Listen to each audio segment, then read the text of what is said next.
Shalom. First and foremost, I want to give all praises and glory and honor that's due to Yahweh, Bahashim Yahweh Shai, Bahashim Rakakdash.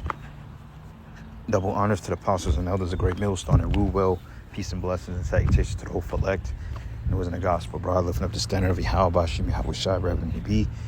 This is another lesson through the spirit. It says approaching pandemic level shortages, stocks plunge as Iran renews Gulf attacks as the ceasefire once again was in talks, and now they're back at it. Which the UAE, which is the United Arab Emirates, okay, the Arab Kingdom, so to speak.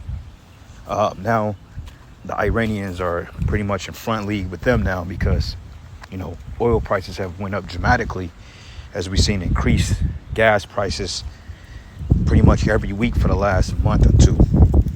All right. Here in Missouri, we are currently, I think, at $4.20 something cents, which that's the highest I've ever seen here. Chicago, they're touching $6 a gallon. And guess what? We ain't even in the summer months yet. And things are getting ready to start to skyrocket. People getting ready to feel the squeeze, and hey, Babylon, hey, she's being judged. So people getting ready to crash out, man. Businesses are closing down. People's morale is low.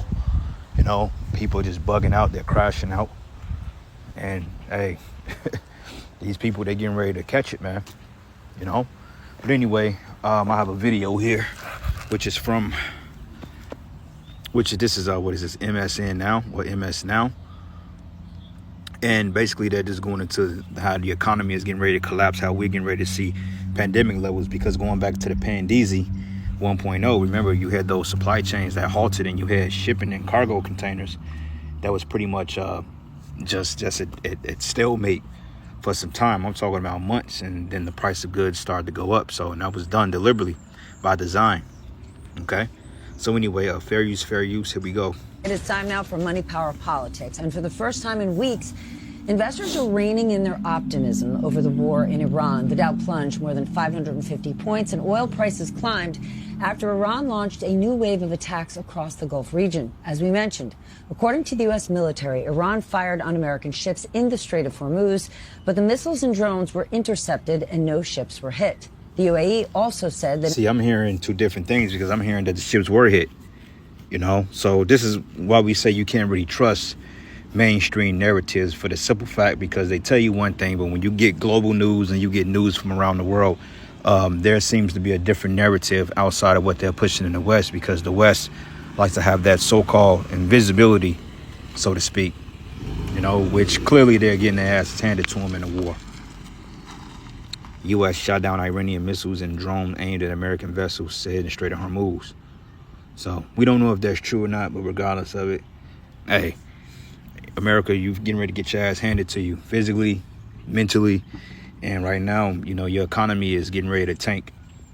We may see a full collapse by the end of the summer. So, an Iranian attack caused a fire in the largest oil storage area in the Emirates. Meanwhile, here in the U.S., the last California-bound oil tanker to pass through the Strait of Hormuz has arrived in Long Beach just in time for that's my neighbor. a gallon of gas to reach nearly $4.50.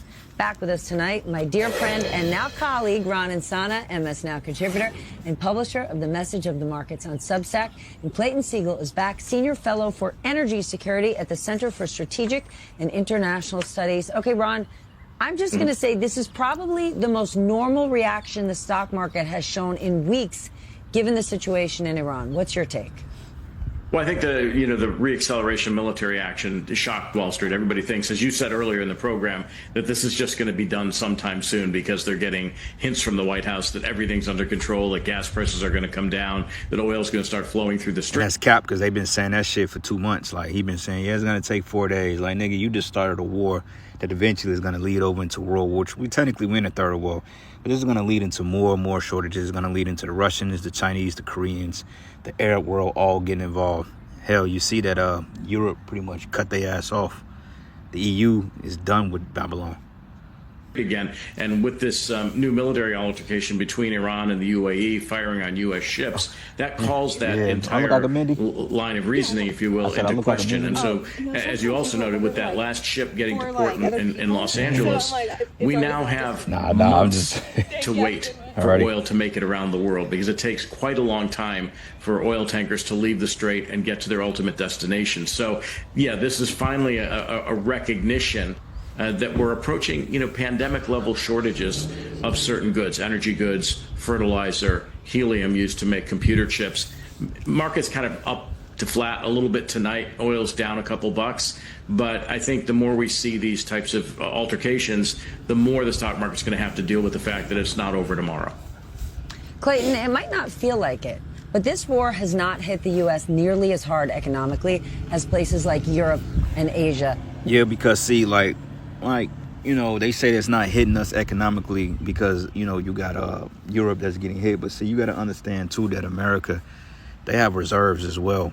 All right. Like, I believe they got up to like 600 years of oil reserves. It's just a matter of processing it and actually manufacturing this because you got what they call crude oil, then you got diesel fuel. You got all these different sources of commodities, but somehow, some way, they don't have the processing equipment to do it because they decided to outsource everything. But hell, you getting oil right from the Gulf. You went down to Venezuela and you stole their shit, and then you're talking about Greenland and Mexico and Venezuela and all this other stuff. Like, why are we paying top dollar for low quality oil? Okay, and I think they got more ethanol in it, if I'm not mistaken, which is designed to destroy your engine. So this is all a systematic collapse, man. And this devil don't give two shits about the people over here. That's why chaos is getting ready to break out. All right, and people are bugging out already. So this is the book of Luke 23, and I'm going to start at verses 28. And it says, matter of fact, let's start at verses 27. It says, and there followed him a great company of people and of women, which also bewailed and lamented him, meaning cried. But Yahushua turning and said to them, daughters of Jerusalem, weep not for me, but weep for yourselves and for your children. So he said, don't cry for me, but cry for yourself. Because remember that Jake basically put a curse on themselves when they sacrificed the Lord, when they sent the Lord up to be crucified by the Romans. They said, let his blood be upon us and our children. So they cursed themselves. So that curse is playing out even into this time, predominantly in this time, because Yahweh Bashim Yahushai, they're getting ready to wipe the slate clean of you 2/3, man. Okay? And we all gonna feel the squeeze to some degree, but you know what? The elect, we gonna be okay. And it says here, and I followed him, and it says, but Yahushua turned to them and said, daughters of Jerusalem, weep not for me, but weep for yourselves and for your children. It says, for behold, the days are coming in which they shall say, blessed are the barren, and the wombs that never bear, and the paps that never gave suck. Okay, so it's going to come a time that it's going to be better if you didn't have kids, man, because the birth weights have gone down dramatically. And you can't really blame the people because, the medicines, the foods, the water, the atmosphere is all polluted. The education system is trash. The women are whores. It ain't really too many. You got pregnant women, of course. People have babies all the time, but there's been a dramatic decline in birth rates, man, especially among you Edomites. And it says here, for the days are coming in which they shall say, blessed are the barren in the womb that never bare, and the paps that never gave suck. Then shall they begin to say to the mountains, fall on us, and the hills cover us. It says, for they do these things in the green tree, what should be done in the dry. So people are crashing out. They're bugging out already for paying higher food prices, higher gas prices, higher rents, which all these things are subjected to increase before the end of the year, by the way. And the crazy part about it is that Babylon, they can eat the cost of gas. They can lower gas down to $1.99 if they wanted to. But see, this is to put the squeeze on the people, because this guy, Donald Trump, like we said, Negro 47, don't give a damn about you Negroes, Latinos, and Native Americans or his own people. So it says, where they do these things in a green tree, what should be done in a dry. So just imagine when the drought comes, the famine comes, the rent goes up, the economy collapses, gas is damn near $7 probably at the end of the summer. Guess what these people are going to do? All right, people are going to start walking away from their jobs. People are going to lose it. And they just going to say, you know what, enough is enough.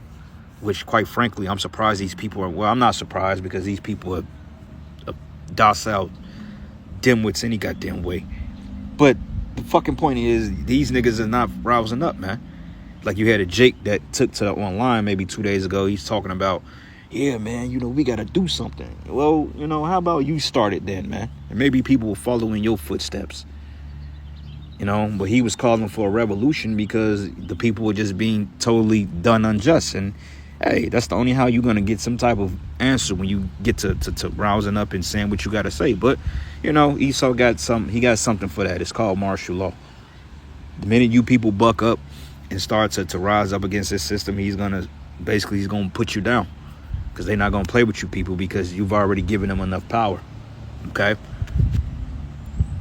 Number one, could that change? Could we feel it as hard? Or could the problems they are facing start to spill over economically to us? This is a global economy. Hey, good evening. Good to be with you. Well, I think that it's inevitable that if we continue to have a loss of about 13 million barrels per day from the closed Strait of Hormuz, that eventually, like a domino effect, we're going to start to feel more and more of the pain. And you mentioned the pump prices, which have increased to well more than $4 a gallon on a nationwide average basis. And I think that they're on their way to $5 in the current direction of travel, unfortunately. And so when people in Asia hear about this the story that was in the news today about the last oil tanker reaching California before the Strait of Hormuz closed, their attitude is kind of like, hey, get in line, because they were facing that cutoff a few weeks ago. That's the region of the world that has the most acute shortage. The United States is exporting a lot of our crude oil, a lot of our refined products around the world to make up for shortfalls. But what do you think is going to happen to prices here if that direction of travel continues? I want to stay on that because and look at them smiling. Look at them. It's funny to them, because at the end of the day, they know they running a smuck on you people. It says, who was stupid enough to believe that oil prices were going to come down? I believe we haven't begun to see how bad it gets. Y'all ain't seen shit yet. This is just Wall Street bickering right here. If they really want to put the hammer on this place, gas could really be $10 right now. $10 a gallon, man. Motherfuckers walking around with a quarter tank. Driving around with a quarter tank because they put $20 in there for 2 gallons of gas. And hey, that's the time we coming in, man. All right, Esau's finna lock this shit down. Ain't nobody gonna be able to go nowhere. And he wants to justify getting these fucking what do you call these electric vehicles, man? You know, which people can't afford, by the way. And the rest is history. Revelation 18, and I'm gonna start at verses Revelation 18, and I'm gonna start at verses 3. It says, "For all nations have drunk of the wine of the wrath of our fornication, and the kings of the earth have committed fornication with her, and the merchants of the earth are waxing rich through the abundance of our delicacy." So yeah, nations got rich off of Babylon. You know, they got rich, and then, you know, they came here, they made money off Israelites. You know, you Negroes, Hispanics, and Native Americans, and you know that's what it is. And now they're getting ready to pack up shop, because at the end of the day, the elites of all these societies have one plan, one goal: the New World Order and the microchip, which we could say the microchip, the RFID chip. You know, we don't have to pander that no more. You know, it's the RFID chip, microchip. We don't have to code it no more, because I mean, shit, there's enough videos on YouTube saying just that. So if they flag it because we said the RFID chip, then that is knowing this devil was cooked. Okay. And let's go down here. Verse 9, it says, "And the kings of the earth who have committed fornication and lived deliciously with her should bewail her and lament for her when they see the smoke of her burning." Yeah, because like I mentioned, you had people that became trillionaires off this place, man. I mean, look at the Rothschilds, look at the Rockefellers, look at the elite banking families, the elite banking cartels. They totally liquidated Babylon dry, and this is why businesses are shutting down. Hell, the 2020, 2021, we've seen a lot of mom and pop shops get wiped out literally overnight because of the pandemic. And remember those bailouts too, those stimmies that they pushed out, which added more to the debt, which is the kick the can down the road syndrome. You know, standing afar off for the fear of our torment, saying, "Alas, alas, that great city Babylon, and that mighty city. For 1 hour is thy judgment come." And it says, "And the merchants of the earth shall weep and lament over her," or mourn over her, "for no man buy their merchandise anymore." And nobody's going to buy it because this shit is going to be a burning pitch, man. Okay, like I'm outside right now, and everything that we see around us is going to be nothing but heaps, flames, and desert. Okay, this block right here, this business, these buildings, all this shit is not going to be no more. You ain't going to be able to say, well, look, I used to work there, because Babylon is going to be a big desert. Okay, ain't going to be no motherfucking Wabash Avenue. All right, ain't going to be no old block no more. That shit is going to be a distant memory. All right, ain't going to be no Calumet building on 62nd and College, 62nd and Calumet, and no more Cottage Grove, ain't no more Harold's Chicken. All right, ain't no more fucking Pizza Hut, no more Beggar's Pizza. You know, no more Whole Foods. All that's going to taste the wrath of the Lord's fire, man. Or the fire of the Lord's wrath. You know? And it says, in the merchandise of gold and silver and precious stones and of pearls and fine linen and purple and silk and scarlet and all fine wood and all manner vessels of ivory and all manner vessels of most precious wood and of brass and iron and marble and cinnamon and odors and ointments and frankincense, wine and oil and fine flour and wheat and beasts and sheep and horses and chariots and slaves and souls of men. All done away with. Souls of men, that's these citizens here, starting with us, because we're the ultimate livestock here.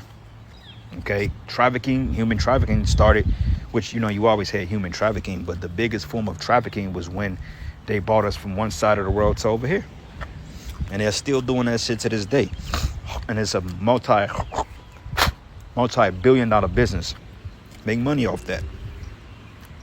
And the fruits that thy soul lost are departed from thee, and all things which were dainty and goodly are departed from thee, and thou shalt find them no more at all, man. So, hey, you ain't gonna find them kicks that you used to wear. Okay, we getting the hell up out of here. We're getting ready to be delivered. Okay, we have, hey, like the apostles always say, it's just a matter of months before this thing goes down. It's a matter of months, bro. Not years, not decades, but months. Okay, we finna be up out of here. The minute that this nigga stop dragging his knuckles and he finally brings this thing down and bringing the CBDCs and then the microchip, then, hey, we can literally say, all right, we counting down probably weeks till we get the hell up out of this place. All right, but, you know, it's not the end yet. You know, things are still up and running, you know, but we'll feel it, the squeeze. It's going to get a lot worse. We actually have the numbers. The U.S. has shipped more than 250 million barrels of oil overseas over these last 9 months. Yeah, and there's a shortage of barrels. You know, I think they got like a shortage of so many I think like 10 million barrels or some shit. They're shortage, so now they're justified on raising prices. Weeks to fill the supply gaps. Can we keep that up, Ron? Well, I doubt it. You know, we're drawing down 172 million barrels from the Strategic Petroleum Reserve as it is already previously announced. Yes, we can export more crude oil and refined products, but, you know, we've drawn down the SPR, as it's known, to somewhere between 25 and 30% of its capacity. Look at this fucking dude, bro. Like, it's funny to him. You know, he ain't missing no meal. He's not. This devil ain't paying for that shit. You know, he ain't going to the gas pump and paying fucking $5, $6 a gallon for gas. It's for us. You know, and think about it. Businesses are going to get hurt now because now they got to cut the cost. So if you got a business that deal with diesel trucks and, you know, a lot of commercial use and shit, that's going to affect the economy, because when truck drivers can't afford to put gas in it, diesel is fucking over $5 a gallon, man. Is not just can we do it, but what happens if we do? It keeps domestic prices higher than they would otherwise be, because demand for U.S. crude oil is going up, not down. So that means we pay more at the pump for gasoline. It means we pay more for anything that we export outside the United States. And so that adds more inflationary pressure to an economy that's already seeing inflation well above the Fed's desired target of 2%. Clayton, OPEC Plus announced. Yeah. And they ain't worried about your black ass, man. This is why hey, the scripture says, seek the Lord while you may be found, man. Get right with your how about you and how was shot, like right now. You know? Because these people, man, they finna catch it. Sirach 5 and 7. It says, make no tarrying to turn to the Lord and put not off from day to day. It says, for suddenly should the wrath of the Lord come forth, and in thy security should thou be destroyed and perish in the day of thy vengeance. Yeah. People are in security right now. They still looking like, well, yeah, you know, maybe that's hope. And the reason why people ain't risen up yet, because for one thing, they're too medicated. Second of all, they're too docile because the chemicals. Third of all, because they really believe that eventually things are going to come back. And, you know, they may bounce back slightly. You know, you may see a reduction. You know, eventually when people crowd enough, they may do something. But then again, like the scriptures say, behold, victories to be so good cheap on earth that they should think they're in good case. But even then, show evils increase. Famine, pestilence, and the sword, bro. Yeah, people, it's going to catch them off guard, man. And it says, and set not thy heart upon unjustly gotten, for they should not profit thee in a day of calamity, man. So, you Americans have been warned, and more warned. All right, and we're warning you right now that the Lord is getting ready to stump all the ass out this whore. All right, Revelation 6:5, it says, when he had opened the third seal, I heard the third beast say, come and see. And I beheld, and lo, a black horse, and he that sat on him had a pair of balances in his hand. All right, and I heard the voice of the midst of the four beasts say, a measure of wheat for a penny, and 3 measures of barley for a penny. See that thou hurt not the oil and the wine. So inflation, hyperinflation. Okay. So when we get taken off these streets, which is soon, we're counting down months before the famine of the word. And when we get taken off the streets, that's when Yahweh Shem Yahushua is going to really open up on this place. But with that, all praises and glory and honor that's due to Yahweh Shem Yahushua. Lord's will you edify. Until the next lesson. Shalom.